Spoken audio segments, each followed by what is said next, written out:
Purbeck, a very peaceful and rural area in the south. It's filled with blissful landscapes and the sound of tranquility.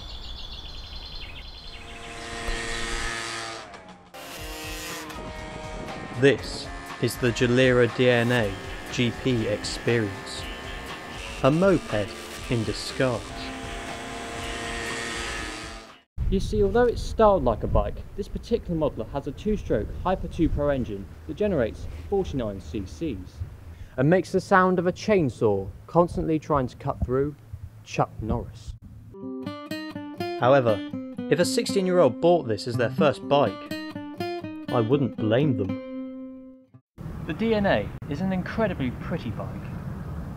Just from every angle, the DNA is smooth and elegant. It's a real modicum of Italian perfection.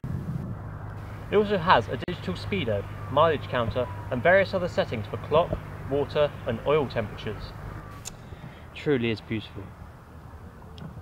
But not only does it have the looks, it also has a simple riding style.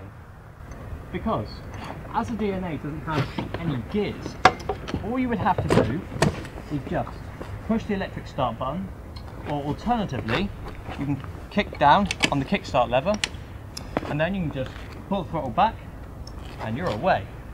And frankly, I would want to pull the throttle all the way back, because it gets to 0 to 60 in...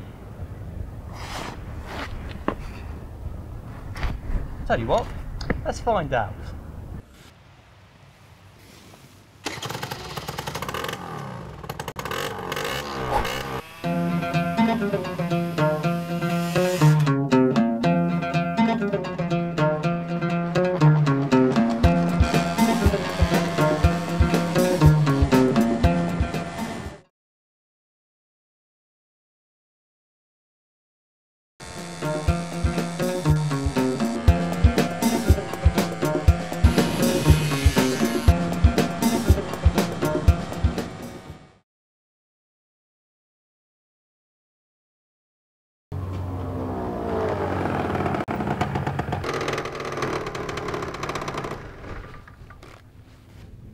Naught to 60, never. Although it may not have a great deal of power, it has to be said that the DNA's performance on the road is simplicity in itself. I mean, it just handles so well. It grips to the road with ease.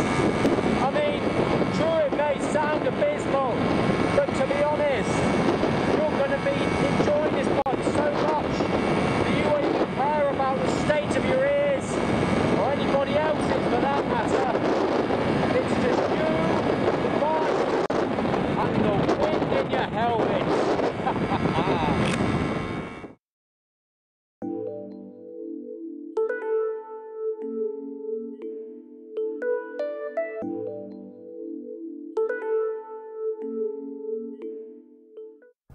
But apart from the simplicity and easy drive style, it's the practicality I admire most.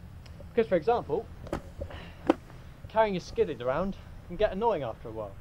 But the DNA has a solution.